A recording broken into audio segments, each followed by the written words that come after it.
বাংলাদেশ আওয়ামী লীগ ছাড়াও নির্বাচন গ্রহণযোগ্য হবে বলে জানিয়েছেন অন্তর্বর্তী সরকার গঠিত নির্বাচন কমিশন সংস্কার কমিটির প্রধান ও সুশাসনের জন্য নাগরিকের সম্পাদক ডক্টর বদিউল আলম মজুমদার।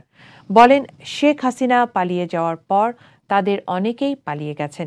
নেতৃত্ব দেওয়ার মতো কাউকে এখন খুঁজে পাওয়া যাচ্ছে না। আওয়ামী লীগ ছাড়াও জাতীয় নির্বাচন গ্রহণযোগ্য হবে। আওয়ামী ডামি একতরফা ও মধ্যরাতে নির্বাচন করে আওয়ামী লীগ এদেশে নির্বাচনী ব্যবস্থাকে সম্পূর্ণরূপে ধ্বংস করেছে।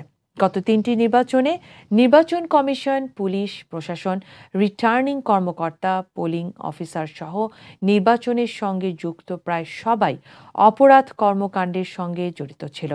নির্বাচন কমিশন নির্বাচন ব্যবস্থাকে বিভিন্ন অজুহাতে দলীয়করণ করে সংবিধানের সুস্পষ্ট লঙ্ঘন করেছে, আদালতের নির্দেশ অমান্য করেছে, অতি উৎসাহী হয়ে পক্ষপাত দুষ্ট আচরণ করেছে। তাই নির্বাচনী অপরাধে অভিযুক্ত সব ব্যক্তিকে বিচারের বিষয়টি গুরুত্ব সহকারে বিবেচনা করা উচিত।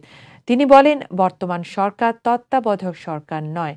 অন্তর্বর্তীকালীন সরকারকে 16 বছরের জঞ্জাল দূর করতে বেশ বেগ পেতে হচ্ছে। তারপরেও জাতীয় নির্বাচন বিলম্বিত হলে অন্তর্বর্তীকালীন সরকারের প্রতি জনগণের আস্থা হ্রাস পেতে পারে।